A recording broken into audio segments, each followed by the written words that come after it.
Salmo 119, versículos 81, 82 e 83. A minha alma desfalece, aguardando a tua salvação, porém, espero na tua palavra. Os meus olhos esmorecem de tanto esperar por tua promessa e pergunto, quando me consolarás? Já me assemelho a um odre na fumaça, mas não me esqueço dos teus decretos.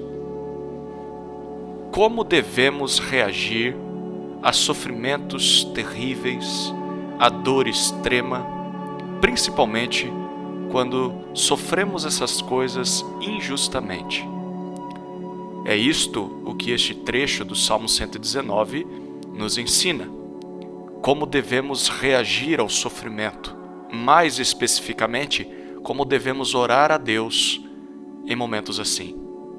Nos versículos que lemos hoje, o salmista apresenta a Deus 4 descrições da sua vida. A primeira descrição está no versículo 81, na primeira parte. Eu desfaleço. Na versão que lemos, ele diz que a sua alma desfalece. Esse termo significa estar prestes a desaparecer a ponto de não existir mais. Era assim que o salmista se sentia, como se a sua alma, todo o seu ser estivesse sumindo, desaparecendo, se esgotando. Mas não era por qualquer motivo. Ele se sentia assim enquanto aguardava a salvação de Deus. Salvação significa a libertação, o resgate, a ajuda. Aparentemente esse homem estava passando por um momento difícil na vida. Ele se sentia quase desaparecendo da face da terra, como alguém que precisava de ajuda para ter segurança. Ele precisava da vitória que Deus dá, mas nessa espera, ele sentia que estava a um fio da morte. Na segunda descrição da vida do salmista, ele diz que espera. É o que lemos ainda no versículo 81. Apesar de se sentir quase um defunto ambulante, esse homem diz que espera na palavra de Deus. Essa expressão traz a ideia de aguardar ansiosamente por algo. É como um filho que espera o retorno de um pai que prometeu lhe trazer um presente após o trabalho. Ou como uma criança que espera o dia do passeio da escola. Literalmente, esperar é colocar toda a sua expectativa de felicidade em algo. É estar certo de que aquilo irá acontecer. O salmista depositava a sua esperança na palavra de Deus.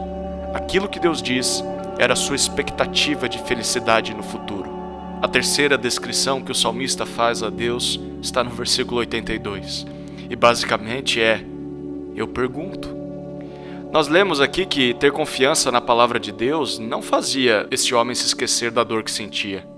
Há muitos, hoje em dia, que tentam fingir que não sentem dor e que acreditam que sofrer é oposto a confiar em Deus. Mas o salmista não via assim. Ele repete novamente no versículo 82, Deus, eu estou pronto, eu estou a ponto de morrer, eu desfaleço esperando a tua palavra, mas, enquanto faço isso, eu pergunto, quando serei consolado? Em outras palavras, Senhor, até quando eu ficarei sem consolo? Até quando sofrerei sem ajuda? Quanto tempo demorará para o Senhor me dar algum tipo de alívio? Quando será que o Senhor me dará algum conforto e encorajamento? Eu não aguento mais. Esse homem não tinha vergonha nenhuma de questionar a Deus o porquê do Senhor não pôr um basta em seu sofrimento.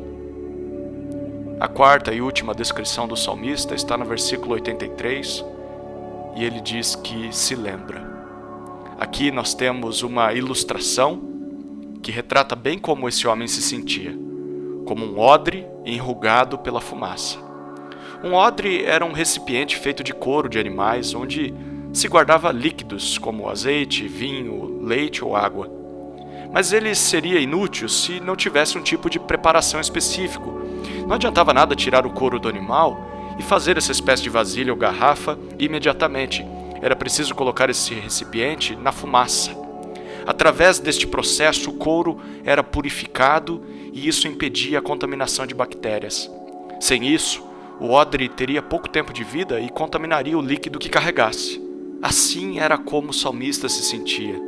Em meio a esse processo doloroso, tóxico, nebuloso e desgastante, ele se sentia como que tratado pela fumaça.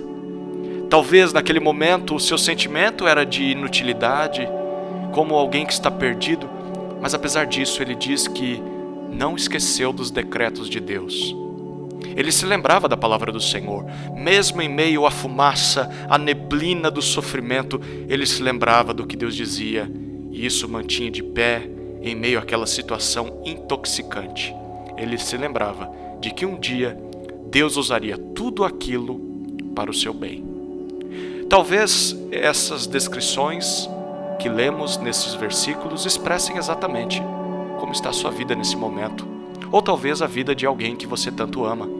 Talvez você se sinta como se a sua vida estivesse por um fio, como se suas forças já estivessem deixando a sua alma, ou talvez você esteja cheio de dúvidas e questionamentos em sua cabeça, até mesmo perguntas que gostaria de fazer para Deus, mas pode ter medo de perguntar, ou não esteja tanto afim de gastar tempo com isso. Ou talvez você esteja se sentindo intoxicado pelo sofrimento, em meio a densas trevas e sentindo o calor do fogo. Mas com base nesse texto, Deus quer que você saiba de duas coisas. A primeira lição que descobrimos nesses versículos é que não há nada de errado em descrevermos sinceramente a nossa situação a Deus. Não há problema nenhum em você rasgar o seu coração diante de Deus e dizer a Ele aquilo que tem sentido. Mesmo que o que esteja dentro de você seja a dúvida, o lamento, a dor e a confusão. Deus deseja ouvir a nossa oração sincera. Afinal, Ele conhece o nosso coração e sabe o que está lá dentro. Não ache que seria uma afronta diante de Deus você se abrir e questionar por que Ele tem demorado tanto para aliviar a sua dor.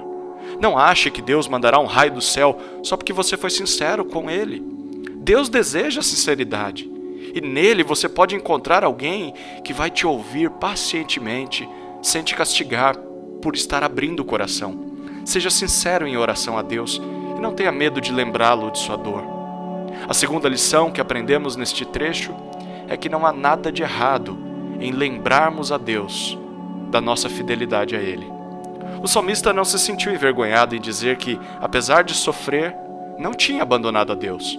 E em oração, nós não deveríamos temer dizer: Senhor, eu estou sofrendo, mas não deixei os seus caminhos. O Senhor não tem visto isso? Até quando eu vou continuar sendo fiel e mesmo assim sentindo dor?